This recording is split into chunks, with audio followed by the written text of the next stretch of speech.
Hallelujah. கர்த்தருடைய பரிசுத்த நாமத்துக்கு ஸ்தோத்திரம் உண்டாவதாக.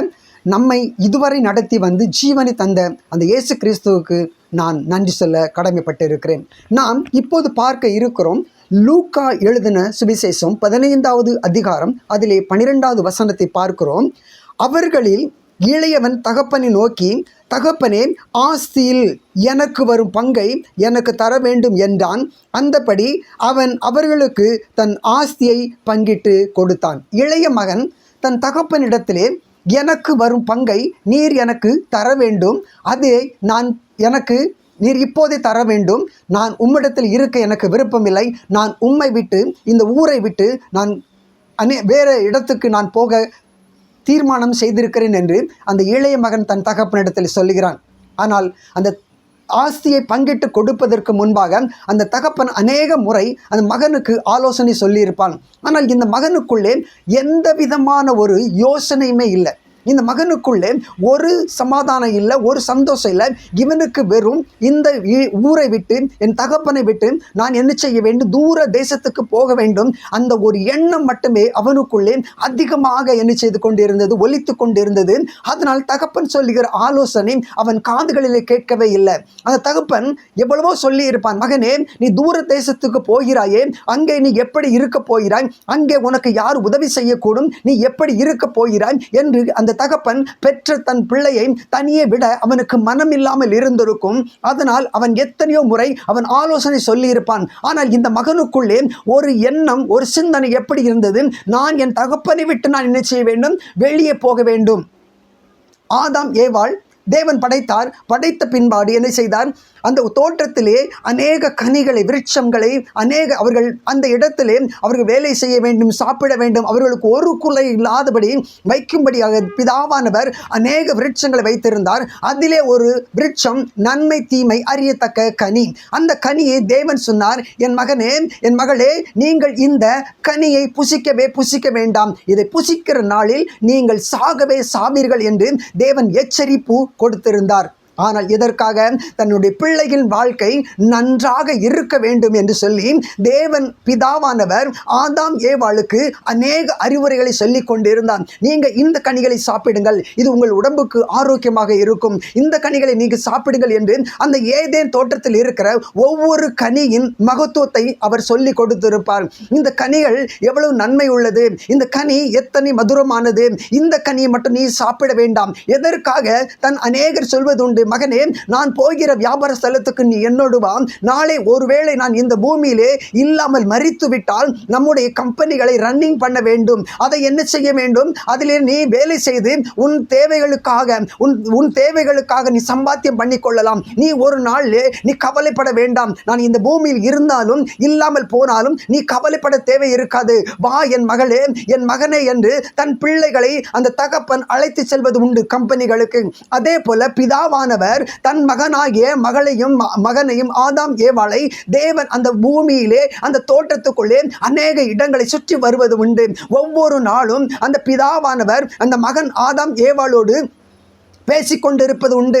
என் மகனே, இன்று என்ன செய்தீர்கள், எப்படி வேலை செய்தீர்கள் என்று ஒவ்வொரு நாளும் விசாரித்து அந்த ஆதாம் ஏவாளோடு தேவன் ஒவ்வொரு நாளும் கரங்களை பிடித்து அவர் நடந்து கொண்டிருந்தார். அவர்களுக்கு ஒரு குறைவில்லை.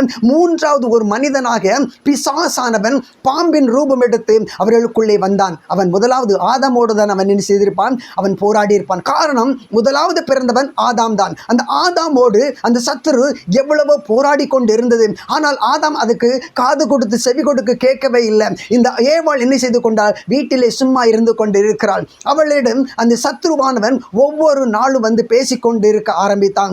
இந்த தோட்டத்திலே என்ன திட்டங்கள் இருக்கிறது, இந்த தோட்டத்தில் உள்ள காரியங்கள் என்ன, அநேக காரியங்களை அவன் விசாரிக்க ஆரம்பித்தான். இந்த ஏவாள் அதை ஒன்றொன்றாக சொல்லி என்ன செய்து விட்டான், கடைசியிலே அந்த நன்மை தீமை அறியத்தக்க கனியின் மகத்துவத்தை அவள் சொல்லிவிட்டாள். உடனே அந்த சத்ரு பிடித்து கொண்டான். நீ இதை சாப்பிடலாம், நீ இதை சாப்பிடும்போது அந்த உன் தகப்பனாகிய பிதாவை போல நன்மை தீமை நீ அறியக்கூடும். நீ அநேகருக்கு ஆலோசனை சொல்லலாம், அநேகருக்கு நீ அறிவுரை சொல்லலாம், அநேகரை நீ வழி நடத்தலாம். உன் தகப்பன் உன்னை ஒரு முடவனாக வைத்திருக்கிறான். உன் தகப்பன் நீ எதுக்குமே லாயக்கில்லை என்று அவன் இந்த இடத்தில் உன்னை வைத்திருக்கிறான். நீ அவரிடம் போய் இந்த கனி நீ சாப்பிட்டு விட்டு நீ அவர் முகத்துக்கு முன்பாக நீ போய் நிற்கும் போது அவர் என்ன சொல்வார்? ஐயோ, என் பிள்ளைக்கு இவ்வளவு டேலண்ட் வந்து விட்டதா என்று அவர் ஆச்சரியப்படுகிற அளவுக்கு அவர் உன்னை பார்த்து பிரமிப்பார் என்று இந்த சத்துருவானவன் ஆலோசனை, அநேக கெட்ட ஆலோசனைகளை கொடுக்க ஆரம்பித்தான். அது இந்த ஆதாம் ஏவாளுக்கு நன்றதாக தெரிந்தது.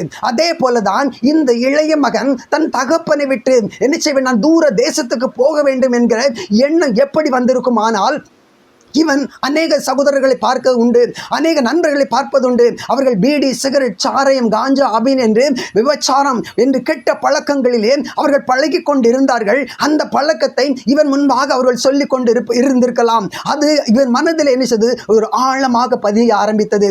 இவன் தன் அறையிலே போய் பூட்டி கொண்டு இருப்பான். விபச்சாரம் செய்தால் எத்தனை சந்தோஷமாக இருக்கும். அவர்கள் சொன்னார்களே, அழகழகான பெண்களை பார்க்கலாம், அவர்களோடு உல்லாசமாக இருக்கலாம், அவர்களோடு ஊர் சுற்றலாம், நன்றாக இருக்கும் என்று போதை சாராயத்தை குடித்து விட்டால் 2-3 பேர் ஒரு பலம் வந்த மாதிரி இருக்கும் என்று சொல்லுகிறார்களே. ஐயா, நான் காஞ்சா குடிக்க வேண்டும், ஹெரோயின் பருக வேண்டும் என்று அவன் மனதிலே சின்ன சின்ன ஆசை அவன் என்ன செய்தான், விதைக்க ஆரம்பித்து விட்டான். அந்த சின்ன சின்ன ஆலோசனையை அவன் என்ன செய்து விட்டான், ஒவ்வொரு நாளும் யோசிக்க ஆரம்பித்து விட்டான். ரோமர் 7:8 நம்ம பார்க்கிறோம். ரோமர் 7ஆம் அதிகாரத்தில் 8வது வசனத்தில் இப்படியாக சொல்லப்பட்டு இருக்கிறது: பாவமானது கற்பனையினாலே சமயம் பெற்று சகலவித இச்சைகளையும் என்னில் நடப்பித்தது. நியாயப்பிரமாணம் இல்லவிட்டால் பாவம் செத்ததாய் இருக்குமே. நியாயப்பிரமாணம் இல்லைன்னா நான் செத்ததாக இருக்கும். ஆனால் இந்த மகனுடைய பாவமானது கற்பனையினாலே சமயம் பெற்று சகலவித இச்சைகளினாலே என்னை நடப்பித்தது. சகலவித இச்சைகள் இப்போ மகனுக்குள் எப்படி வந்துட்டுது? சகலவிதமான இச்சைகள். ஒவ்வொரு நாள் அவன் அந்த பாவத்தை நினைக்க ஆரம்பிச்சிட்டான். அந்த பாவம், அதில் உள்ள இன்பம் எப்படி இருக்கும் அதை என்ன யோசிக்க ஆரம்பிச்சிட்டான். அந்த பாவத்தில் உள்ள சந்தோஷத்தை அவன் யோசிக்க ஆரம்பிச்சிட்டான். அவன் ஆசை என்னமோ வந்தது உண்மைதான். ஆனால் இந்த பாவம் என்னது, சமயம் பார்த்து அவனுக்குள்ளே நுழைந்து விட்டது. இந்த சத்துருவானவன் அவன் உள்ளத்துக்குள்ளே போய் அவனை என்ன நெருக்க ஆரம்பித்து விட்டது. அந்த சாரியத்தை நீ குடி, நீ விபச்சாரம் பண்ணு, நீ காஞ்சா, ஹெரோயின், பீடி, சிகரெட் என்று, போயில, தம்பாக்கு என்று ஒவ்வொரு பான்பரா, கோவா, குட்கா எல்லாம் நீ குடி, அது உனக்கு சந்தோஷமாக இருக்கும். இந்த வீட்டில் இருந்தியனா உனக்கு அது கிடைக்கவே கிடைக்காது. இந்த வீட்டுக்குள்ளே நீ இருந்தியனா நீ ஒரு நாளும் அந்த இன்பத்தை நீ பங்கு கொள்ளவே முடியாது என்று இந்த இளைய மகனுக்குள்ளே அவன் எப்போதும் பேசிக்கொண்டிருந்தான். அது இவனுக்கு என்ன செய்து மேலோங்கி விட்டது. இப்போது இந்த வீட்டுக்குள்ளே நான் இருப்பேனானால், இந்த வீட்டுக்குள்ளே என் தகப்பனோடு நான் இருந்து கொண்டு இருப்பேனானால் நான் என்ன செய்ய வேண்டும்? ஜெபிச்சு கொண்டு இருக்க வேணும். நான் என்ன செய்ய வேண்டும்? தேவ சமூகத்தில் உட்கார்ந்து இருக்கணும். நான் தேவனோடு பேசிக்கொண்டு இருக்கணும். வேத வசனங்களை வாசிக்க வேண்டும். தேவனுடைய நாமத்தை நான் பாடல்கள் படித்து கொண்டு இருக்க வேண்டும். அப்படியானால் இந்த சத்துரு என்ன செய்ய முடியாது? இந்த மகனுக்குள்ளே இருக்க முடியாது. அவனுக்கு ஒரு இடம் வேணும், ஒரு ஸ்தானம் வேண்டும். அதற்காக இந்த மகனை அவன் கையாள ஆரம்பித்து விட்டான். ஆனால் இந்த சத்துரு என்ன சொல்லுகிறானோ, அவன் சின்னதொரு இடம் கொடுத்த போய் இந்த சத்துரு அவன் உள்ளத்தில் போய் பெரிய மாளிகை கட்டிவிட்டான். இப்போது அந்த மாளிகை எப்படி இருக்கிறது? அலங்காரம் பெற்று விட்டது.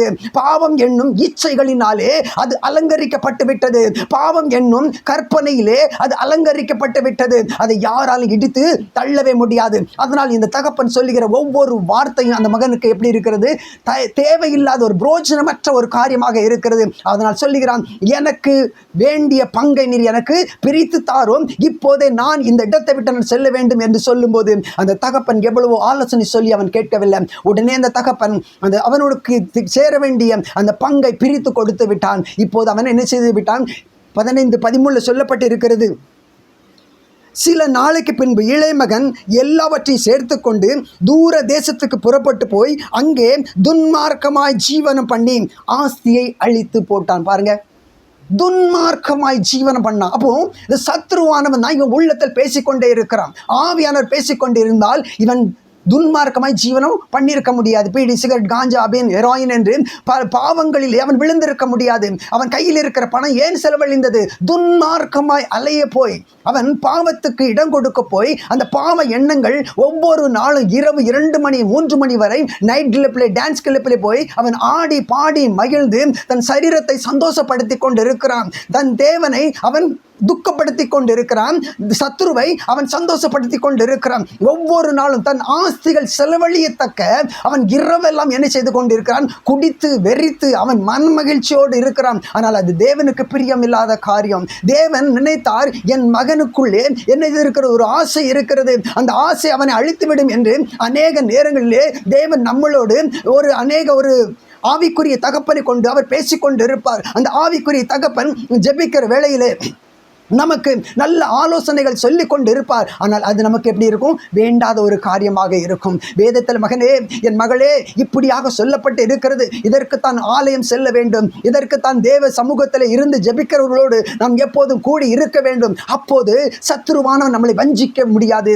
இந்த இளைய மகன் இப்போது வஞ்சிக்கப்பட்டு விட்டான். இப்போது இந்த இளைய மகன் வாழ்க்கை எப்படி இருக்கிறது? ஒரு நெருக்கத்துக்குள்ளே இருக்கிறது. ஆனால் அது அவனுக்கு தெரியல. அவனுக்கு அது ஒரு மன மகிழ்ச்சியா இருக்கிறது, அது அவனுக்கு சந்தோஷமாக இருக்கிறது.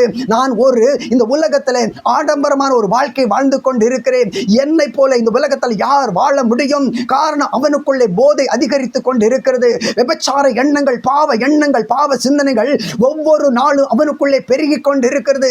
ஏனென்றால் இவனை தடை செய்ய யாருமே இல்லை. தகப்பனோ, சகோதரனோ, தாயோ யாருமே இல்லை. இவன் மனம் இச்சித்தவைகளிலே அவன் என்ன செய்கிறான்? மனம் போல வாழ்ந்து கொண்டு இருக்கிறான். மனம் இச்சித்தவைகளிலே அவன் செய்து கொண்டு இருக்கிறான். இப்போது அவன் கரத்தில் இருக்கிற அந்த பணங்கள் ஒவ்வொரு நாளும் செலவழிந்து கொண்டு இருக்கிறது. வருமானம் என்பது இவனுக்கு இல்லை. வாடகை வீடு எடுத்து அங்கே இரவெல்லாம் அவன் குடித்து வெறித்து களியாட்டம் செய்து கொண்டு அவன் தன் வாழ்க்கையிலே நான் நிம்மதியாக ஒரு சமாதானமாக ரொம்ப என்ஜாய் பண்ணி கொண்டு இருக்கிறேன் என்று அவன் உள்ளத்தில் நினைக்கிறான். ஆனால் அவனுக்கு தெரியல இது எவ்வளவு பெரிய பாவம், இது என்ன, எங்க எந்த இடத்துல கொண்டு போய் நிறுத்தும்னு அவனுக்கு தெரியல. அந்த தகப்பன் சொன்ன, அதனால் தான் பிதாவானவர் சொன்னார் ஆதாம் ஏவாள்கிட்ட, மகளே, இந்த நன்மை தீமை அறியத்தக்க கனியை நீ புசிக்காதே என்றார். ஆனால் அவர்கள் புசித்தார்கள். புசித்ததினாலே அவர்கள் சொன்னார்கள், நாங்கள் இப்போது எப்படி இருக்கிறோம்? நிர்வாணிகளாக இருக்கிறோம். நாங்கள் இப்போது உடை இல்லை, எங்களுடைய தேவன் தந்திருக்கிற அந்த மகிமை எங்களுக்குள்ள இல்லை, சமாதானம் இல்லை, சந்தோஷம் இல்லை. தேவனுடைய சத்தத்தை கேட்டு அவர்கள் ஓடி ஒளிந்தார்கள் என்று பார்க்கிறோம். இந்த இளைய மகன் இப்போது எப்படி ஆகிட்டான்? ஒன்றும் இல்லாமல் வெறுமையாக ஆகிக்கொண்டு இருக்கிறான். 14வது வசனத்தில் சொல்லப்பட்டிருக்கிறது, எல்லாவற்றையும் அவன் செலவழித்த பின்பு அந்த தேசத்திலே கொடிய பஞ்சம் உண்டாயிற்று. அப்போது அவன் குறைவுபட தொடங்கி அந்த தேசத்து குடிகளில் ஒருவனிடத்தில் போய் ஒட்டி கொண்டான். அந்த குடியானவன் அவனை தன் வயல்களில் பன்றிகளை மேய்க்கும்படி அனுப்பினான். எவ்வளவு ஒரு வேதனை பாருங்க! எவ்வளவு பணம் இருந்து, எவ்வளவு செல்வம் இருந்தது, எல்லாவற்றையும் அந்த இச்சையிலே அழித்துவிட்டு ஒன்றுமில்லை, சாப்பிடறதுக்கு வழி இல்லை. இனி நான் எப்படி சாப்பிட போகிறேன், இனி நான் எப்படி ஜீவிக்க போகிறேன் என்று தெரியல. ஒரு வழி தெரியல அவனுக்கு. அவன் ஒரு குருடனை போல நின்று கொண்டு இருக்கிறான். இனி என்ன செய்ய போகிறேன், நான் எப்படி சாப்பிட போகிறேன், நான் எப்படி தங்க போகிறேன்? என்னை இந்த இடத்தில் இருந்து அடித்து துரத்தி விட்டார்கள். காரணம், என் கையிலே பணம் இல்லை. இப்போது ஒன்று செய்ய முடியாத ஒரு அவல நிலையிலே அவன் வந்து விட்டான். அவன் யோசனை வந்தது, இந்த ஊரில் இருக்கிற பெரிய பணக்கார இடத்துல போய் எனக்கு ஒரு வேலை தாருங்கள். அந்த இடத்துல தேசத்திலே பஞ்சம் வந்து விட்டது, அங்கு எங்குமே வேலையும் கிடைக்காது. ஆனால் இவனுக்கு கிடைத்தது ஒரு வேலை, பன்றி மேய்க்கும்படியாக ஒரு வேலை கிடைத்தது. அந்த வேலை அவன் செய்து கொண்டிருந்தான். அங்கே அவனுக்கு பசி உண்டாயிற்று. பசி உண்டானதும் அந்த இடத்துல அவன் என்ன செய்கிறான்? சாப்பாடு கேட்டான், அவர்கள் கொடுக்கவில்லை. அந்த பன்றிகளுக்கு வைத்திருந்த ஆகாரத்தையாவது நாம் சாப்பிட்டு நாம் என்ன செய்ய வேண்டும்? பசி ஆற வேண்டும் என்று அவன் உள்ளத்தில் எண்ணங்களில் சிந்தனைகளை ஓடிக்கொண்டு இருந்தது. உடனே அவன் என்ன செய்தான்? பன்றிக்கு வைத்திருந்த அந்த தவிட்டை எடுத்து அவன் சாப்பிட ஆரம்பித்தான். அவர்களோ வந்து தட்டினார்கள். இங்கே வேலை மட்டும்தான் நீ செய்ய வேண்டும். உன்னை ஆகாரம் சாப்பிடணுமா வேண்டாமா என்பது நாங்கள் தான் நிர்ணயம் செய்ய வேண்டும். நீ நிர்ணயிக்க கூடாது. உனக்கு பசிக்கலாம், உனக்கு தாகம் எடுக்கலாம், அதை நாங்கள் தந்தால் மட்டுமே நீ சாப்பிட வேண்டும், தண்ணீர் குடிக்க வேண்டும் என்று அவன் உள்ளத்தில் என்ன செய்தார்கள்? அநேக பாரங்களை, வேதனைகளை கொடுக்க ஆரம்பித்தார்கள். அவன் நெருக்கப்பட்டு கொண்டு இருக்கிறான். அந்த கவலையிலே, அந்த நெருக்கத்திலே அவன் ஒவ்வொரு நாளும் அழுது புலம்பிக் கொண்டு இருக்கிறான். அப்போது அந்த தகப்பனின் யோசனைகள் அவன் கண்களுக்கு முன்பாக வந்துவிட்டது. என் தகப்பன் சொன்னாரே, என் மகனே நீ போகாதே, என்னை விட்டு நீ போகாதே என்று என் தகப்பன் எவ்வளவோ சொன்னார். நான் கேட்கல. ஆஸ்தியை பிரித்துத்தா, என் மனம் இச்சித்தவைகளில் வாழ வேண்டும் என்று. இதைத்தான் ஒவ்வொரு நாளும் சத்துரு இன்று அநேகருடைய வாழ்க்கையை செய்து கொண்டு இருக்கிறான். அவன் என்ன செய்வான்? ஒவ்வொருவருக்கும் ஆசைகளை கூறுவான். நீ அப்படி இருக்கலாம், நீ இப்படி இருக்கலாம், அந்த நிலத்தை விற்றுவிடு, அந்த உன் சகோதரர்கள் விட்டுவிடு, உன் மனைவியை விடு, உன் கணவரை விட்டுவிடு, உன் பெற்றோரை விட்டுவிடு என்று துர் ஆலோசனைகள், அநேக கெட்ட ஆலோசனைகளை கொடுத்து கொண்டு இருப்பான். இருப்பான். அதிலே நாம் விழுந்து விட்டோமானால் இந்த இளைய மகன் இப்போது எந்த நிலையில் இருக்கிறான்? ஒருவேளை சாப்பாட்டுக்கு வழி இல்லை, நாளை ஜீவிக்கிறதுக்கு என்ன செய்ய போகிறேன் என்று ஒரு வழி வாசல் தெரியல. அதே நிலையில நம்மளை அந்த சத்துரு கொண்டு போய் விட்டு விடுவான். அதனால் நாம் என்ன செய்ய வேண்டும்? எச்சரிக்கையாக இருக்க வேண்டும். அதனால் தான் இயேசு கிறிஸ்து தன் சீசரிடத்தில் சொன்னார், நீங்கள் விழித்திருங்கள், விழித்திருங்கள், விழித்திருந்து ஜெபித்துக் கொண்டிருங்கள். காரணம், அந்த சத்துரு உங்களை மேற்கொள்ள முடியாதபடி அவன் என்ன செய்வான்? ஓடி ஒளிந்து கொள்வான். நாளைய தினம் நீங்கள் நிர்வாணிகளாய் இராதபடி, நாளைய தினம் நீ குறித்து நீங்கள் கவலை கொண்டிராதபடி, நாளை தினத்தை குறித்து நீங்கள் வேதனை கொள்ளாதபடிக்கு எப்போது என்னோடு பேசிக் கொண்டிருங்கள். நான் கொடுத்திருக்கிற அந்த வார்த்தையை கவனியுங்கள். அதன்படி நீங்கள் நடக்கிறவர்களாக இருப்பீர்களானால் உங்கள் வாழ்க்கை ஒவ்வொரு நாளும் ஆசீர்வாதம் நிறைந்ததாக இருக்கும் என்று தேவன் சொல்லுகிறார். ஆனால் நாம் இந்த உலக கவலையிலே, உலக ஐஸ்வர்யத்திலே, உலக சிற்றின்பங்களிலே அநேகர் சிக்கி தவித்துக் கொண்டு இருக்கிறார்கள். நாளைய தினம் என்ஜாய் பண்ண வேண்டும், நாளைய தினம் பிக்னிக் போக வேண்டும், ஆலயத்துக்கு செல்ல வேண்டும் என்கிற எண்ணம் இல்லை, ஜபிக்க வேண்டுங்கிற எண்ணம் இல்லை, தேவனுடைய சமூகத்தில் அமர்ந்திருக்க வேண்டும் என்ற எண்ணம் யாருக்குமே வரவில்லை. காரணம், அவர்கள் உலக சிற்றின்பங்களுக்குள்ளே, உலக ஆசைகளுக்குள்ளே சிக்கி கொண்டதினாலே அவர்கள் ஒவ்வொரு நாளும் இதே பாவத்திலே ஓடிக்கொண்டிருக்கிறார்கள். இந்த இளைய மகன் நிலைமை இப்போது எப்படி இருக்கிறது? ஒருவேளை சாப்பாட்டுக்கு வழி இல்லை, ஒருவேளை சாப்பாட்டுக்கு வழி இல்லாம அவன் தவிக்கிறான். தண்ணீர் இல்லை, குடிக்கு தண்ணீர் இல்லைங்க. அவன் வேதனையில் அழுது கொண்டு இருக்கிறான். நான் இனி என்ன செய்ய போகிறேன், நான் எப்படி வாழப்போகிறேன் என்று தன் தகப்பன் சொன்ன ஆலோசனை இப்போது அவன் அறிந்து உணர்ந்து அழுது கொண்டு இருக்கிறான். இது முதல்ல அவன் கேட்டிருந்தா இதே போல நஷ்டம் வந்திருக்காது, இதே போல வேதனை வந்திருக்காது, இதே போல பாடுகள் வந்திருக்காது. நாம் ஒவ்வொரு நாளும் நம்ம கையில கொடுத்திருக்கிற அந்த பரிசுத்த வேதாகமத்தை வாசிக்காமல், தேவனை தியானிக்காமல், தேவனோட நடக்காமல், அந்த வேத வசனத்தின்படி நம்முடைய கிரிகளை செய்யாதபடினாலே, பாவ எண்ணங்களுக்கு, பாவ சிந்தனைகளுக்கு நாம் ஒப்பு கொடுத்ததினாலே இன்று அநேகர் வறுமையில இருக்கிறாங்க, வியாதியில இருக்கிறாங்க, மரண படுக்கையில இருக்கிறாங்க, கஷ்டத்தில் இருக்கிறாங்க. துக்கம், துயரம் ஒவ்வொரு நாளும் எல்லாரும் என்ன செய்து நெருக்கி கொண்டு இருக்கிறது. அதிலிருந்து விடுதலை இல்லை, அதிலிருந்து சமாதானம் இல்லை, அதிலிருந்து சந்தோஷம் இல்லை. மனம் மாறுதல் தான் இந்த நாட்களிலே உங்களுக்கும் எனக்கும் என்ன செய்தோம்? விடுதலை தரும். மனம் மாறுதல் நமக்குள்ளே இருக்குமே ஆனால் தேவ ஆவியானவர் நம்மோடு இடைப்படும் போது இந்த சத்துருவின் கிரியை என்ன செய்தோம்? நொறுக்கப்பட்டு விடும். இப்போது அந்த இளைய மகன் மனதிலே ஒரு யோசனை வந்தது. என் தகப்பன் சொன்ன அந்த வார்த்தையை நான் என்ன செய்து விட்டேன்? கேளாமல் விட்டு விட்டதினாலே இப்போது எனக்கு என்ன ஆகி விட்டது? வறுமை, பசி, பட்டினி வந்து விட்டது. இன்னும் அநேகருக்கு எப்படி இருக்குது? வியாதிகள், எத்தனையோ மருந்துகள் எடுத்து பார்த்தோம், அந்த வியாதியிலிருந்து விடுதலை இல்லை. அநேகர் மரண கட்டுகளோடு இருக்கிறாங்க. எழுந்திருச்சு நடக்க முடியல, நடக்கவே முடியாத ஒரு சூழ்நிலையில சத்துரு அவர்களை கட்டி வைத்து விட்டான். அதிலிருந்து நமக்கு என்ன செய்யணும்? விடுதலை வேணுமானால் ஒவ்வொரு நாளும் தேவன் பிதாவாகிய இயேசு கிறிஸ்து நமக்கு கொடுத்திருக்கிற அந்த வேத வசனத்தை வாசித்து தியானித்து அவரோடு நடக்கிறவர்களாக இருப்போமே ஆனால் இந்த நிலைமை நமக்கு என்ன செய்யுது? வரவே வராதுங்க. நீங்கள் டெய்லி ஜெபிச்சு பாருங்க, டெய்லி தேவனோடு பேசி பாருங்க, அந்த தேவனை மகிமைப்படுத்தி கொண்டே இருங்க. இந்த சூழ்நிலை உங்களுக்கு வரவே வராது. அந்த இளைய மகன் சொன்னான், நான் என் தகப்பனிடத்துக்கு நான் நிச்சயம் திரும்பி போவேன். இந்த இடத்துல எனக்கு ஆகாரம் இல்லை, ஆனால் என் தகப்ப வீட்டில் வேலை செய்கிற ஒவ்வொருவருக்கும் ஆகாரம், ரொட்டி வேண்டும் வேண்டாங்கிற அளவுக்கு என் தகப்பன் கொடுத்திருக்கிறார்.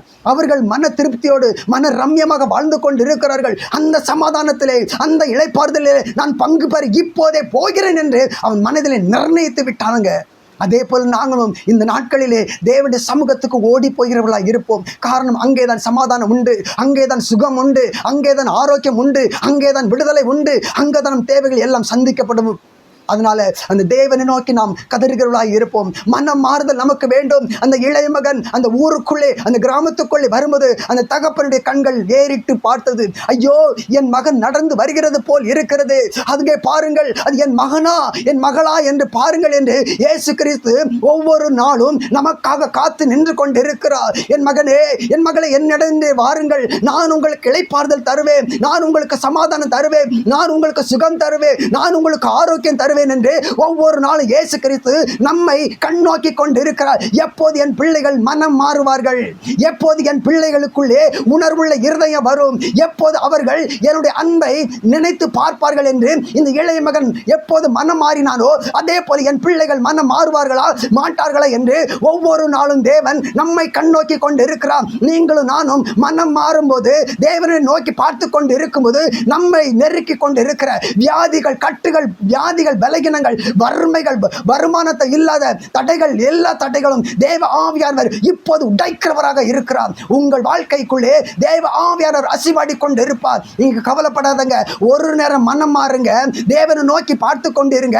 இந்த இளைய மகனுக்கு அந்த தகப்பன் நினைச்சுகிறான், அழகான வஸ்திரத்தை கொண்டு வந்து கொடுக்கிறான். இவன் சொன்னான், நான் வேலைக்காரர்களில் ஒருவனை போல் இருப்பேன் என்றான். இல்லையப்பா, நீ என் மகன், நீ என் மகள், நீ வேலைக்காரன் அல்ல, நீ வேலைக்காரி அல்ல. என்னுடைய சிங்காசனத்துக்கு பக்கத்துல நான் உனக்கு ஒரு சிங்காசனத்தை வச்சிருக்கிறேன். நீ அந்த இடத்துல இருந்து நீ அரசாள வேண்டும். நீ ஒரு அரச குமாரன், நீ அரச இளவரசி என்று உங்களை என்னை நோக்கி தேவன் சொல்லிக் கொண்டு இருக்கிறார். நீங்களும் நானும் ஒரு அரசனுடைய மகனாக இருக்கிறோம், மகளாக இருக்கிறோம். நீங்க வேலைக்காரியோ வேலைக்காரனோ இல்லைங்க. தேவனுடைய ராஜ்யத்துல நீங்க என்ன செய்யணும்? அரசாளிகளா இருக்கிறீங்க. உங்களுக்கு அதற்காக ஒரு முத்திரை மோதிரத்தை தேவன் கொண்டு வந்து கொடுக்கிறார். அழகான காலணிகளை கொண்டு வந்து கொடுக்கிறார். நல்ல வஸ்திரங்களை கொடுக்கிறார். உங்கள் நிமித்தம் பரலோகத்துல பெரிய சந்தோஷம். அந்த இடத்துல ஒரு கன்றுக்குட்டி அடித்து அங்க இருக்கிற ஒவ்வொரு மனமகிழ்ச்சி சந்தோஷம் கொண்டாடும்படியாக அவர் என்ன செய்கிறார்? அங்கே ஒரு ஏதேன் தோட்டத்தை போல ஒரு சமாதானத்தை சந்தோஷத்தையும் கொண்டு வருகிறார். நீங்களும் நானும் மனம் திரும்பும் போது பரலோக ராஜ்யம் எப்படி இருக்கும்? மனம் மகிழ்ச்சியாக இருக்குங்க. உங்க உள்ளத்துல இருக்கிற கோபம், எரிச்சல், மூர்க்க குணம், பெருமை, அகம்பாவம் எல்லாத்தையும் எடுத்து போட்டுருங்க. உங்கள் நிமித்தம் இன்னைக்கு என்ன செய்யணும்? உங்க வீடு கட்டப்படும். உங்கள் நிமித்தம் உங்க பிள்ளைகள் ஆசீர்வதிக்கப்படுவாங்க. உங்கள் நிமித்தம் உங்க சந்ததிகள் ஆசீர்வதிக்கப்பட்டிருக்கும். உங்கள் நிமித்தம் பரலோக ராஜ்யத்துல பெரிய சந்தோஷம் உண்டாயிருக்குங்க. நீங்க கவலைப்படாதங்க. தேவனிடத்துல உங்களை நீங்க ஒப்பு கொடுங்க. உங்களை ஒவ்வொரு நாளும் நீங்க எந்த பாவத்துல, எந்த ஒரு இச்சையில நீங்க விழுந்து கிடக்கிறீங்களா, மனம் மாறுங்க. இயேசு கிறிஸ்து இளையமகன் எப்படி என் தகப்பன் வீட்டுக்கு நான் திரும்பி போவேன் என்று அவன் சொன்னது போல நீங்கள் தேவனுடைய தகப்பனுடைய இயேசு கிறிஸ்து வீட்டுக்கு திரும்ப போகணும் என்று நீங்க நினைச்சிட்டீங்கனாலே போதும். உங்க பாவங்கள், உங்கள் மீறுதல், உங்கள் அக்கிரமங்கள் எல்லாம் ஒரு நிமிஷத்துல நினைச்சும் மாறிப்போம். தேவன் உங்களை ஒவ்வொரு நாளும் ஆசீர்வதிக்கிறவராக இருக்கிறார்.